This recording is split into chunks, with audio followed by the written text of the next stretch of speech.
მოვამზადოთ ძალიან გემრიელი საქონლის ხორცის წვნიანი ბოსტნეულთან ერთად.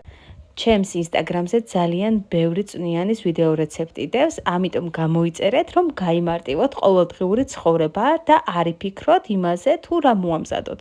ახლა გადავიდეთ კერძზე. საქონლის ხორცს პირველ ნახევარს მე ყოველთვის ვუქცევ და რადგან ნაკლები ცხიმი რჩება, ვამატებ 50 გრამ კარაქს. მე ვიყენებ შატილის ნაღების კარაქს, რადგან ვიცი რომ ნატურალურია.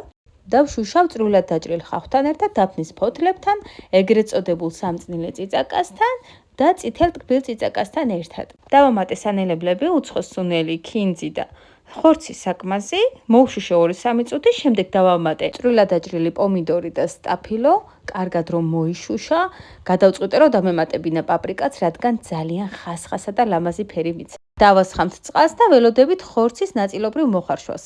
შემდეგ ვამატებთ კარტოფილს და კარტოფილის რომ მოიხარშება, დავამატებთ ნიორს, ქინძს და ოხრახუშს. მარილს ამატებთ თქვენი გემოვნებით და მივირთმევთ გემრიელად.